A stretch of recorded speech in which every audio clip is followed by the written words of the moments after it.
भाई नाश्ते की टेबल पर बैठे थे। प्रियंका, मेरा नाश्ता कहाँ है? भाभी, मुझे भी ऑफिस के लिए लेट हो रहा है। इस पर प्रियंका किचन में से दोनों के नाश्ते की प्लेट्स लेकर बाहर आती है। लो भाई, आप दोनों का नाश्ता। किसी को भी 1 मिनट का सब्र नहीं है। ये प्रियंका का ससुराल है, जहाँ कोई औरत ना होने की वजह से शादी वाले दिन से ही घर के साथ दोनों भाइयों की जिम्मेदारियां प्रियंका संभाल लेती है। दोनों भाई शांति से नाश्ता कर रहे होते हैं कि अंकुश अपने भाई की प्लेट से पराठे का एक टुकड़ा उठा लेता है। आपको पता है ना, मैं खाना शेयर नहीं करता, फिर भी मेरी प्लेट में से खाना जरूरी है क्या? अरे हद हो गई है, मुझे नहीं खाना अब। अंकुर गुस्से में नाश्ता छोड़कर टेबल से उठ खड़ा होता है। अरे, ये कैसा बिहेवियर है अंकुर? एक टुकड़ा ही तो है। एक हो या आधा, मुझे भूख लगी है तो ये सिर्फ मेरा ही है। उसे भी किसी के साथ शेयर करने बैठा तो भूखा नहीं रह जाऊंगा। अरे बाबा ठीक है, अब इस पर भी लड़ाई। दूसरा बना देती हूँ, पर प्लीज ऐसे खाना बीच में छोड़कर मत जाओ। इससे अन्न का अपमान होता है। ओ प्लीज भाभी, ऐसी कोई चीज होती ही नहीं है। आपके पास पैसे हैं, खरीदो और खाओ। अगर नहीं खाया जाए तो फेंक दो। अरे दुनिया में सब यही करते हैं।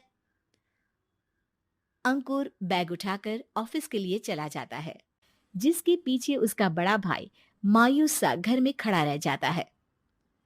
जिसने बचपन से सोने की चम्मच में खाया हो, उसे दुनिया के बारे में क्या पता होगा। वैसे गलती तो हमारी ही है। अगर कभी बचपन में ही सही गलत का फर्क सिखाया होता तो आज ये हाल नहीं होते। आप फिक्र क्यों करते हैं जी? भगवान है, वो जो भी करता है सबकी भलाई के लिए ही करता है।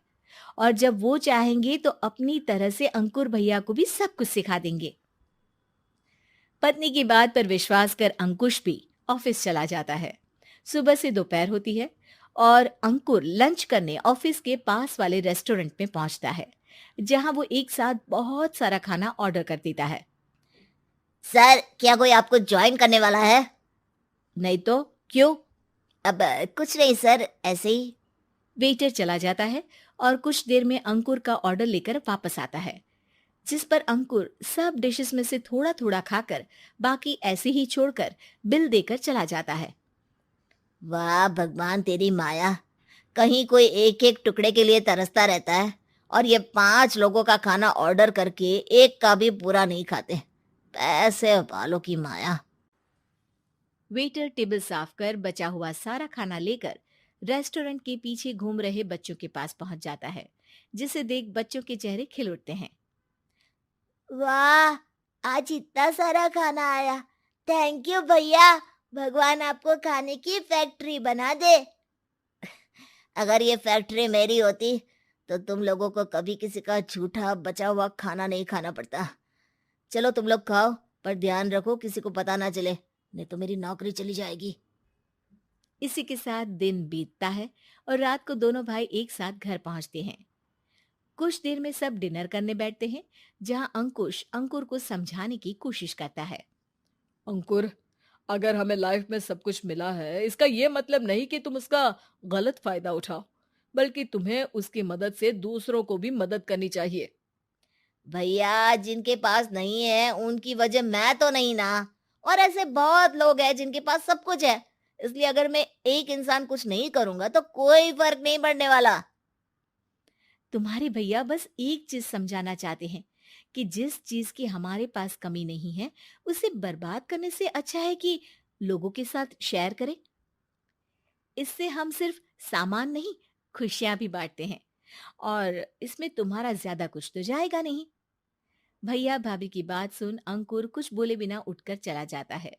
इसी तरह दिन बीतते रहते हैं, जिसमें अंकुश और प्रियंका कोशिश तो बहुत करते हैं, पर अंकुर पर किसी भी चीज का कोई असर नहीं पड़ता। एक दोपहर अंकुर सैंडविच खाते हुए सड़क के किनारे चल रहा होता है। तभी उसकी नजर आइसक्रीम वाले पर पड़ती है और वो सैंडविच सड़क किनारे फेंक आइसक्रीम खरीदने पहुंच जाता है। अब इसे कहते हैं जिंदगी का सुख। जैसे ही अंकुर आइसक्रीम लेकर पीछे मुड़ता है तो एक आदमी को सड़क से वही सैंडविच उठाते हुए देखता है। वो आदमी बहुत कमजोर, गरीब, जैसे बहुत दिनों से खाना ना खाया हो वैसा लग रहा था। अंकुर उसके पास जाकर खड़ा हो जाता है। उसे देखकर आदमी सैंडविच अंकुर की तरफ कर देता है। आपको भी खाना है क्या? क्या हम इसे आधा आधा कर ले? मुझे बहुत भूख लगी है। वो मेरा ही झूठा सैंडविच है। तुम दूसरा खरीद कर क्यों नहीं खा लेते? इसे क्यों खा रहे हो?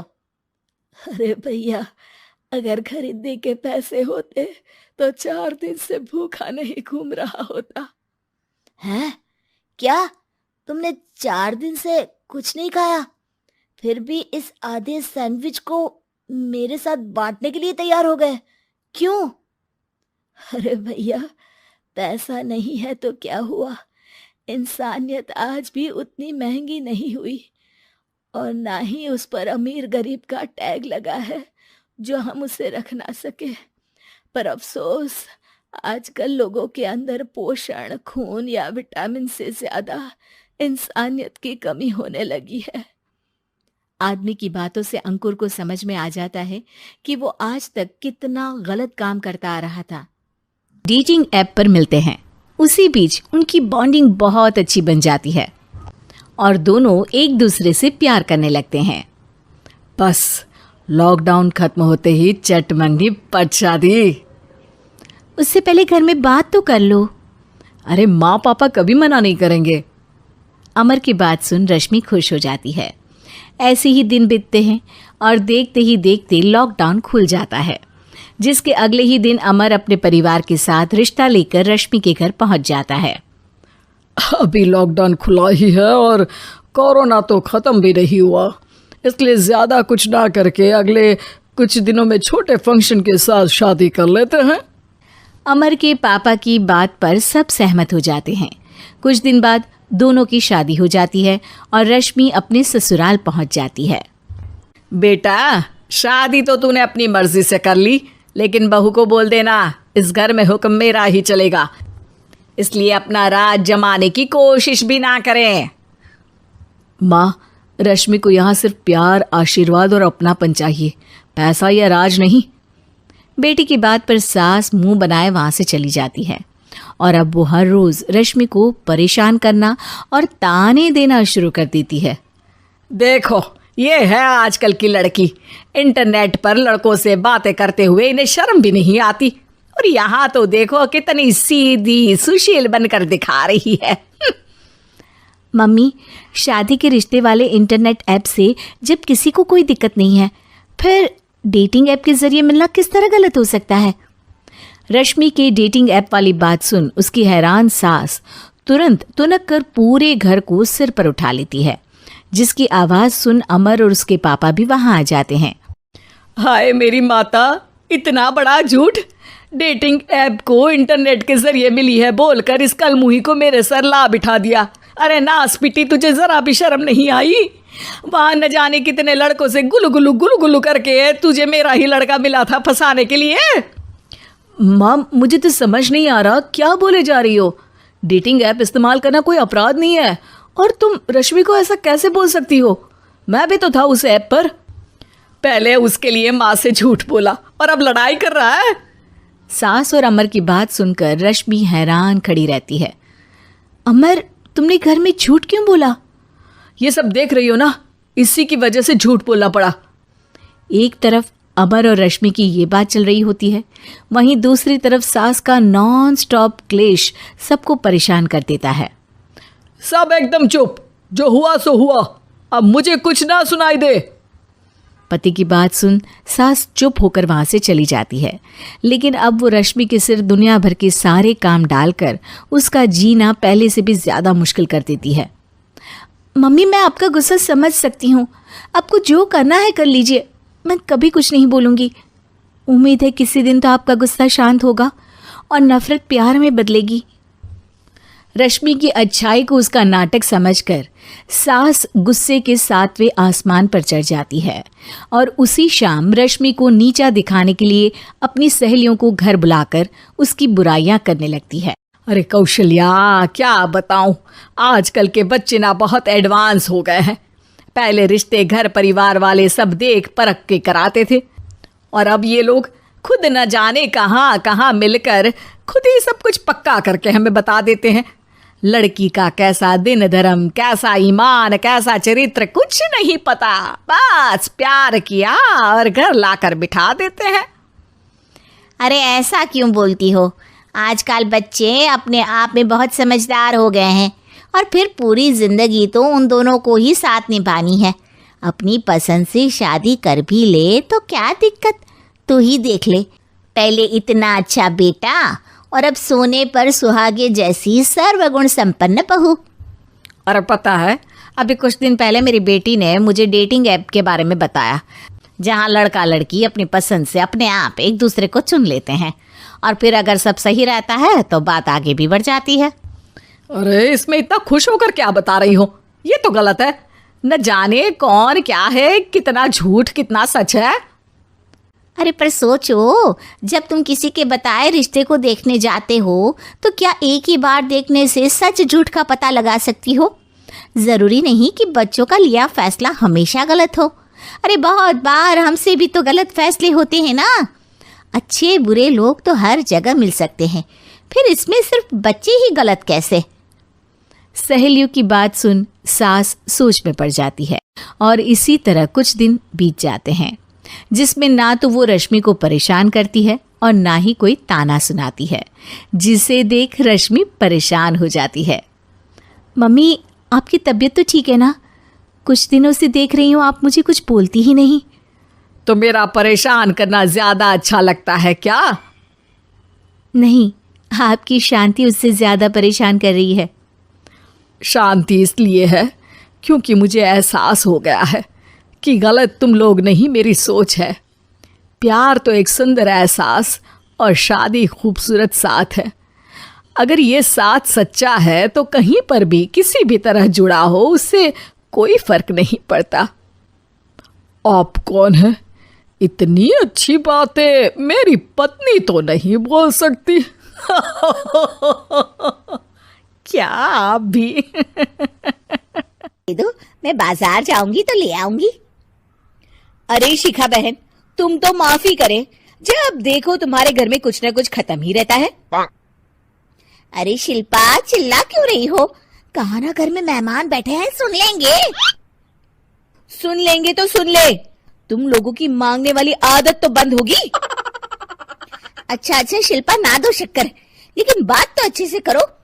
एक कटोरी शक्कर के लिए तुमने मेरी बड़ी बेइज्जती कर दी। शिल्पा बड़बड़ाते अंदर चली जाती है तो शिखा भी घर चली जाती है। माँ, क्या हुआ?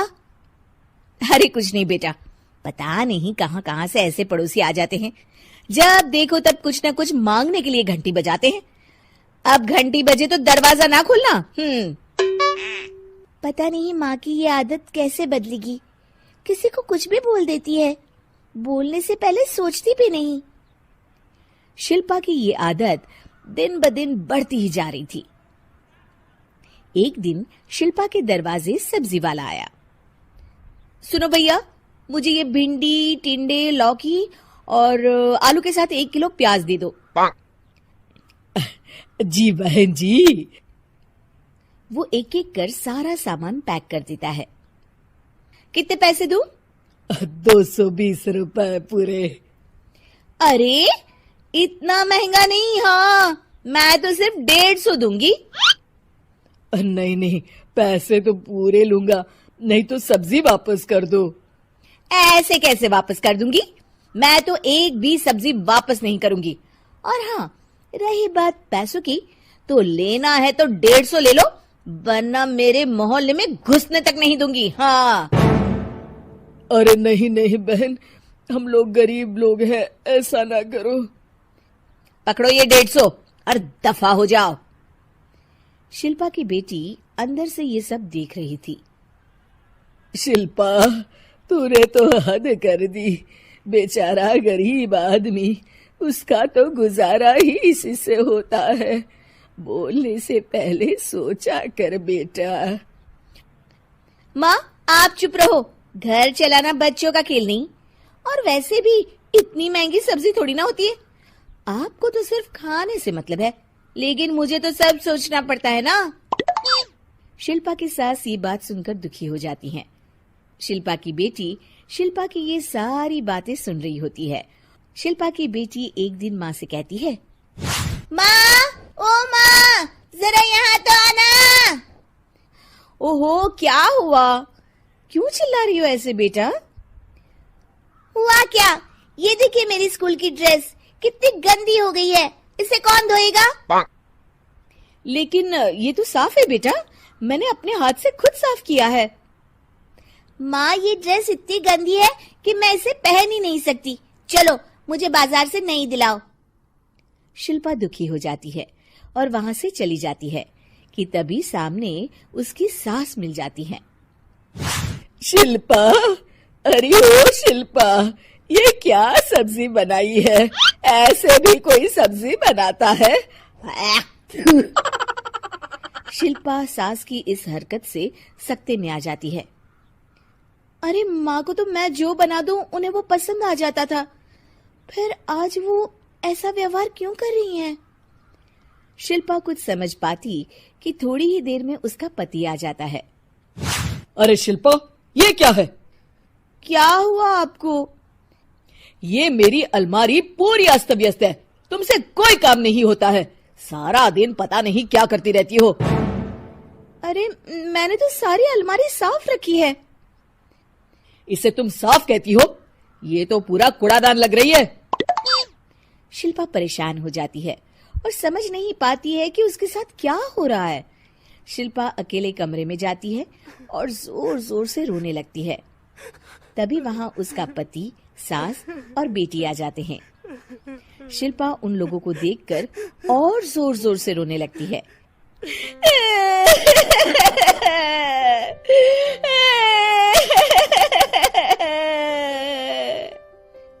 कि तभी उसकी सास उससे कहती है, क्या हुआ? यहाँ बैठकर रोती रहोगी या फिर खाने को भी कुछ बनाओगी? माँ, पहले आप बताएं, आप लोगों को क्या हुआ है जो मुझसे ऐसा व्यवहार कर रहे हैं? वही हुआ है जो तुम्हें रोज होता है। मैं समझी नहीं। माँ, आज घर वालों ने आपसे बुरा व्यवहार किया तो आपको कितना बुरा लगा ना? हाँ, मुझे बहुत बुरा लगा। मुझे अच्छा नहीं लगता कोई मुझसे इस तरह से बात करे। सही कहा शिल्पा, जो चीज तुम्हें खुद के लिए अच्छी नहीं लगती वो तुम्हें दूसरों के साथ भी तो नहीं करनी चाहिए। बेटा, हम तुम्हारे अपने हैं, फिर भी तुम्हें अपनों की बात का बुरा लगा। लेकिन सोचो, जिन बाहर के लोगों से तुम ऐसा व्यवहार करती हो उन्हें कैसा लगता होगा। हाँ माँ, आप सच कह रही हैं।